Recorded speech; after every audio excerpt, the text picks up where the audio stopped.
پھر وہ کہتے ہیں کہ ہمیں صحابیت کا احترام کرنا چاہیے، سیدنا علی نے بھی ان کو صحابی تسلیم کیا ہے، ان پر لام تاننے کی، ہمیں بھی یہی کرنا چاہیے، ہم حضرت علی کی سنت کے مطابق عمل کریں۔ الحمدللہ میں بھی میاں نذیر حسین دہلوی صاحب کی یہ جو فتویٰ چھپا ہوا ہے ان کے دارالافتاء سے فتاوی نظیریہ کے اندر میں ان کے ساتھ ہوں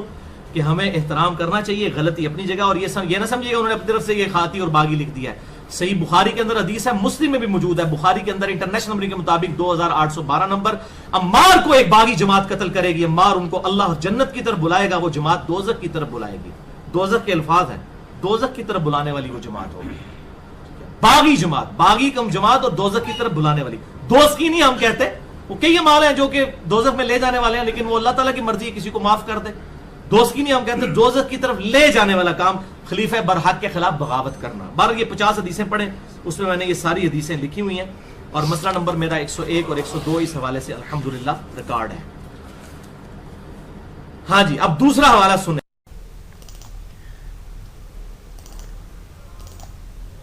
جی تو یہ فتاوی نظیریہ میں نے ڈاؤن لوڈ کر لیا ہے جناب محمد علی مرزا انجینئر صاحب کے کہنے پر۔ یہ فتاوی نظیریہ اسی ویب سائٹ کا حوالہ دے رہے تھے نا کہ اہل حدیثوں کی ویب سائٹ ہے kitabussunnah.com سے، آپ وہاں سے ڈاؤن لوڈ کر کے چیک کر لیں جی۔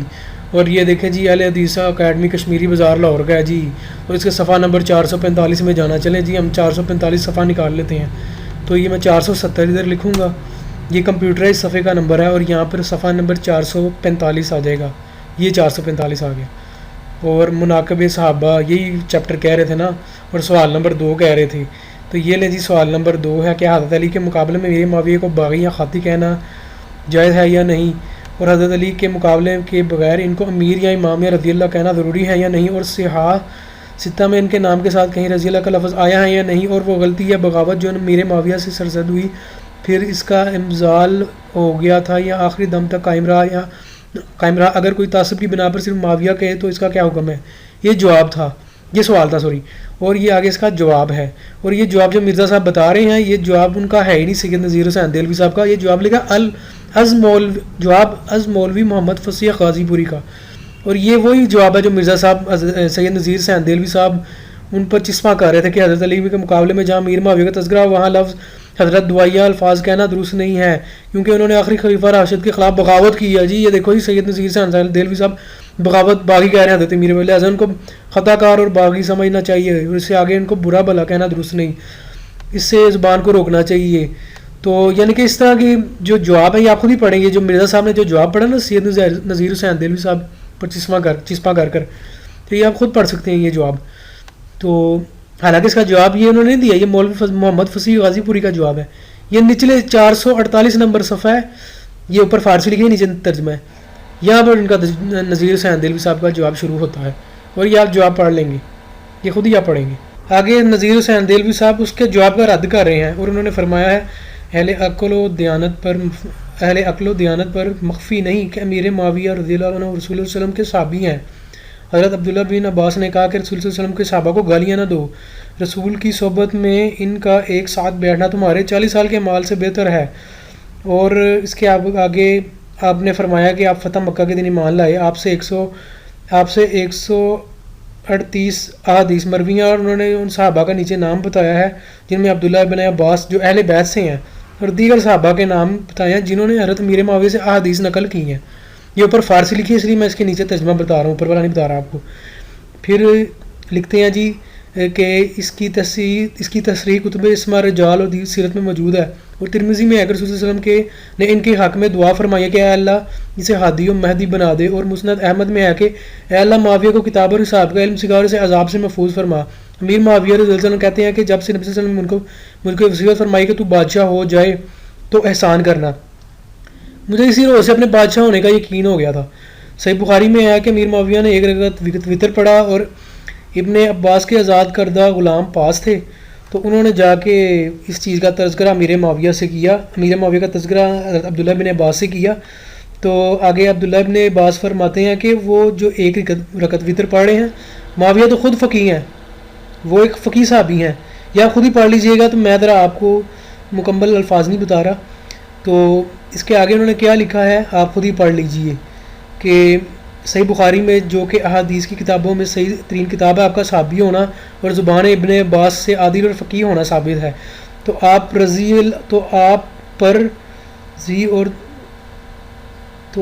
ترضی اور ترہم کے مستحق ہوں گے، کیونکہ اہل سنت کے نزدیک صحابہ کے لیے رضی اللہ کہنا بالاتفاق مستحب ہے، اور صحابی ہونے کی حیثیت سے ان کے متعلق حضرت علی رضی اللہ عنہ کے مقابلے میں حضرت اور رضی اللہ کہنا کے الفاظ کہنا مستحب ہے اور ممنوع نہیں ہے، کیونکہ آپس کی لڑائی سے صحابہ صحابیت کی بزرگی سے محروم نہیں ہو جاتے۔ ہاں، رافضی کا مذہب اس کے خلاف ہے، اور انہوں نے آگے امیر معاویہ کے بارے میں بہت کچھ لکھا، آپ یہ خود ہی اسکرین پر دیکھ کے پڑھ لیجئے گا، اور آپ یہ خود ہی پڑھ لیں۔ انہوں نے جو احادیث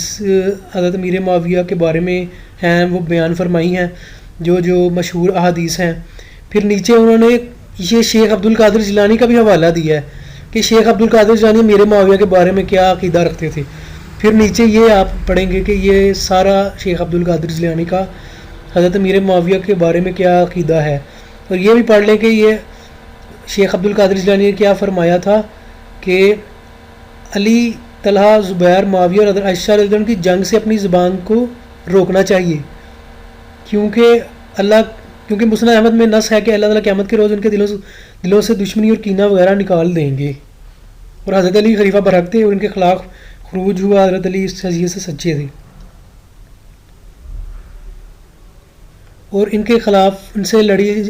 سے لڑائی کرنے والے حضرت عثمان خلیفہ برحق اور مظلوم خلیفہ کے خون کا مطالبہ کرتے تھے، اور جن سے مطالبہ تھا وہ حضرت علی کی فوج میں شامل تھے۔ یہ شیخ عبدالقادر جیلانی فرما رہے ہیں، یعنی کہ حضرت امیر معاویہ خلافت کی تو طالب نہیں، وہ تو حضرت عثمان کے خون کا مطالبہ کر رہے تھے۔ بہرحال وہ صحابہ کی اپنی مجبوری، حضرت علی کی اپنی مجبوری تھی، وہ خلیفہ برحق تھے، حضرت امیر معاویہ اپنی جگہ برحق تھے، حضرت علی حق کے زیادہ قریب تھے، تو اور مجتہد کی خطا تو ویسے ہی اللہ تعالیٰ نے معاف فرمائی اور بلکہ اس کو ایک اجر بھی دیا ہے۔ تو یہ نیچے شیخ عبدالقادر جیلانی کا ان کے بارے میں، امیر معاویہ رضی اللہ عنہ کے بارے میں یہ عقیدہ لکھا ہوا ہے، یہ آپ خود پڑھ لیں۔ یہ صفحہ نمبر جاتا ہے 456 تک، آگے ایک اور جواب شروع ہو جاتا ہے، یہاں تک آپ پڑھ لیں اس ویڈیو کو خود ہی سٹاپ کر کے۔ السلام علیکم۔ 446 کے حوالے سے میں نے پچھلی دفعہ بتایا تھا کہ اس میں یہ فتویٰ چھپا ہوا ہے،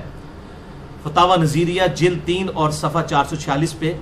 کہ جب بھی حضرت علی کے ساتھ حضرت امیر معاویہ کا نام لیا جائے، یہ ان کا فتویٰ میرا نہیں ہے، یہ اہل حدیث کے سب سے بڑے بزرگ نذیر حسین دہلوی صاحب کا جو فتاوی نظیریہ چھپا ہوا ہے، المتوفی 1320 ہجری۔ انہوں نے کہا کہ جب حضرت علی کے ساتھ ان کا نام لیا جائے پھر رضی اللہ تعالیٰ عنہ یا حضرت نہیں لکھنا چاہیے، صرف معاویہ لکھنا چاہیے۔ تو یہ میں نے حوالہ پچھلی دفعہ پیش کیا تھا، اور ساتھ انہوں نے کہا کہ ان کو خاطی و باغی سمجھنا چاہیے کیونکہ بخاری اور مسلم میں آیا ہے۔ تو ایک بھائی نے توجہ دلائی کہ جی یہ فتاوی نظیریہ چھپا تو ضرور اسی جلد میں ہے، لیکن اس میں بریکٹ میں کسی اور عالم کا نام لکھا ہوا ہے، مولانا فصیح صاحب غازی پوری کا۔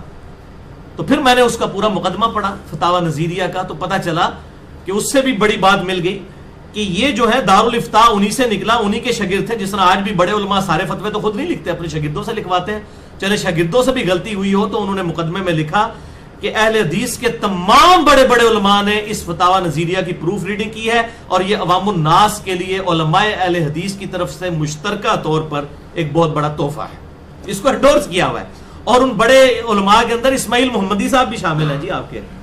انہوں نے بھی وہ پڑھا ہوا ہے، اور عبد الرحمن مبارک پوری صاحب جن کی آگے وہ نسل میں سے خاندان میں سے صفی الرحمن مبارک پوری صاحب ہیں جنہوں نے وہ الرحیق المختوم لکھی ہے، ان کے بزرگوں بابوں نے بھی اس کو لفظ بلفظ پڑھا ہوا ہے۔ تو الحمدللہ اس حوالے سے اس پہ مزید جو ہے وہ کلیریفیکیشن میں نے دے دی۔ اب آ جائیے اس جھوٹے الزام نمبر 7 کی طرف۔